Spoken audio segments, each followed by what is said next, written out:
For more so Things Invest, we talk about investing, finance, and professional development. For today's symptoms only, the investment going to talk today will be Ethereum TKTH. First, want to say happy Saturday, everybody. Hope a great weekend, by the way. With respect to recording time of 8:24 a.m. on the Eastern Time, Ethereum currently $4,143, up about 2.42% so far. As you can see clearly on the left corner, the entire crypto market is seems like it's rebounding, or just normalizing, if you may, right, with respect to the sell-off, or a slight correction yesterday on Black Friday, obviously stemmed from the COVID variants news, also a bond yield spike. At the same time, with respect to the more, just kind of a disappointing consumer retail equity side of the spectrum, in terms of their earnings, all cultivated into some sort of like a triple whammy effect across the entire market, not just specifically for crypto, but also dragging the equity market to go down from there, right? And yesterday, I did incur relatively sizable investment, about $60,000 of my personal holdings, in a sprinkle of equity, but also specifically for Ethereum, right? I did buy 2 Ethereum yesterday, so I do have a total of 57 Ethereum exactly at the moment.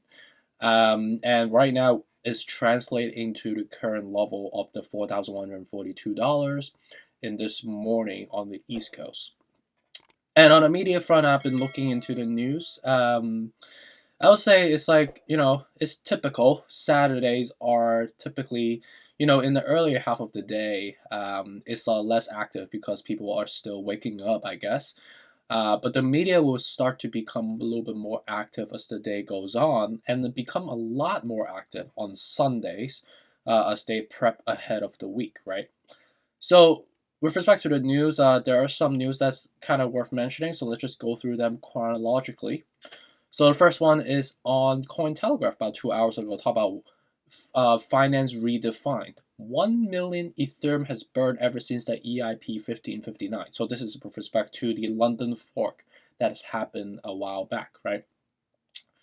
And then the other one is on Cointelegraph again, about 5 hours ago, talk about with respect to, as you know, we've been experiencing the high Ethereum gas fee cost.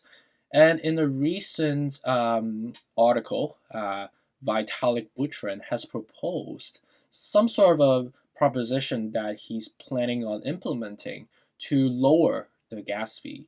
And I'm not a technical person, but it's basically something that's related to, in a technological front, the call data limits per block. So as he limits the call data per block, it should subsequently translate into the processing fees or the processing time, which subsequently translates into the cost structure and the economical front. So I'm not a technical person. Feel free to educate me on this specific front. But it seems like that's something he's working on, and with this specific proposition onto improving what has been already a relatively substantive value proposition, this is obviously beneficial for the long-term trajectory for Ethereum going forward in terms of corporate adoption, in terms of like commercialized utilization as well. So it's something we appreciate collectively. And then next one is talk about an artist named Damien Hirst. He has turned his Drake album arts into 10,000 Ethereum NFTs. So you probably heard the Drake album recently. And I think with respect to the NFTs, I've seen like some of the artwork. It's basically like the pregnant woman holding the belly, some woman with masks, and it's like all diverse women. Like there's a African American woman, there's like an Asian woman, white woman, whatever, collectively. And I think he's making NFT for the respective woman figure, as you probably have seen, the Drake album, into NFTs. So quite interesting. And then the next one is with respect to El Salvador again. It seems like despite obviously El Salvador with respect to its initiative onto adopting Bitcoin as a form of formalized currency, for the commerce going forward. Some of the locals are still having some headaches or struggles with respect to this transition, and this is logical, right? We are converting their financial ecosystem from historically, paper currencies to now to a completely new technology, a new financial system altogether, which I don't, in an infrastructural and operational perspective, also in the accounting perspective as well, it can get a little bit murky. So something that we will slowly get better over time, and I think we're learning some lessons from their adoption, and we could call them like a guinea pig. As you gotta try for to see if it runs operationally, but obviously politically we jumped through that major hurdle. But I would say the major hurdle was the political side of the hurdle, right? And now we just kind of see how that will integrate economically onto the commerce system. The next one is on Cointelegraph by 5 hours ago, and I would say this is more meteor affectation again. Talk about with respect to Bitcoin sentiments in wild divergence from reality as $53,000 hits, as you saw from yesterday, and Bitcoin is triggering extreme fear. They say like basically if we break below the current level again, it could technically translate into fear mongering among investors. People would subsequently be more incentivized to lose faith or something like that, and once that happens it will create some sort of like a domino effect onto driving more fear sell-off. But the term they use is extreme fear. I'm not sure what that really means. I think we're just normalizing or depleting. But again, right, media, they're supposed to be influencing people, so they have to use like these quotation and big words, if you may, to try to scare people away, right? And then the and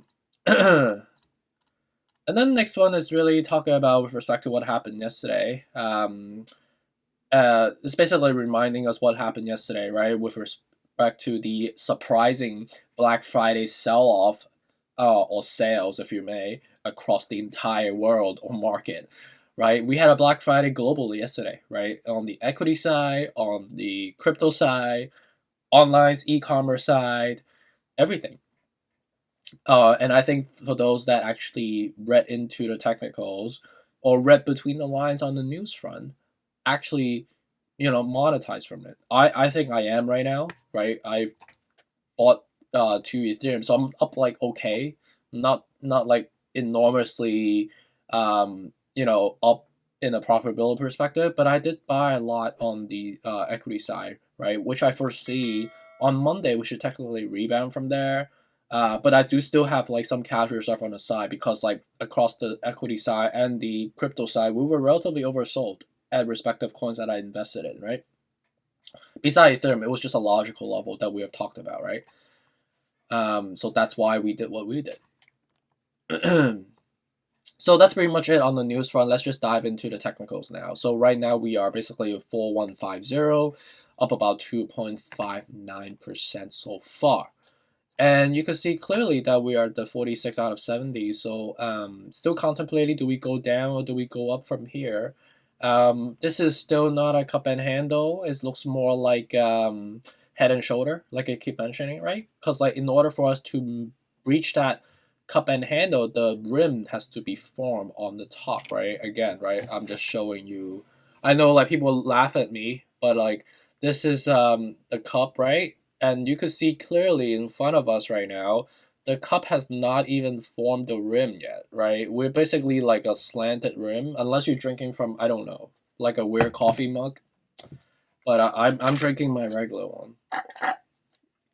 Anyways, so I think we're still in the bearish state. I think the likelihood of actually going to the 3850 to the 3475 is still very possible. I would say I give this like a 65-70% certainty that it will go down from here right now, based on how the current setup is right now. I think I would cancel that thought if we were at like below 35, right? But we're not at the 35, so we're at a normalized level. So as we deplete back to a normalized level down below, I'm not saying we're not right now. I'm just saying that if we are going to crack down even more, which is very likely because we are not oversold right now, that the next level will be coming. So with respect to Bitcoin, we are at the 40 out of 70. So ideally dollar cost again, right, the 52 to the 48. As you know, we break 50 or 52, that's basically a fear trigger like the news has just mentioned to us, right? So something to think about, and I think that's possible because we are not like crazy oversold. We're still at a neutral level at the moment. Dogecoin is up about 2.6%. Again, buy at somewhere around the current level to the 1950 is the dip. I think Dogecoin is the dip right now. Cardano is a dip as well. I think Dogecoin and Cardano looks quite interesting. I think Cardano is trying to get to the next level of the 145, but we're sustaining right now, and I think it will actually hold because of the consecutive sell-off that we've had for quite some time now. We've been selling down ever since from $3, so we're down like 60% right now. So I think in current some risk right now is not terrible, based on the current setup right now. Solana right now it's still bearish. Ideally, right, we are at the 45 out of 70, so we know we have some room to go down to 133 to 113 is still the dip. XRP, we see this mega red candle. We're basically bouncing from the 93 cents level. And I think the 93 cents level was the dip, like I said, right? 93, and some people even got more lucky at the 80 or 90 cents level. But 90 cents is not a substantive level. 88 is the real level based on the technicals, right? So right now, XRP is a buy.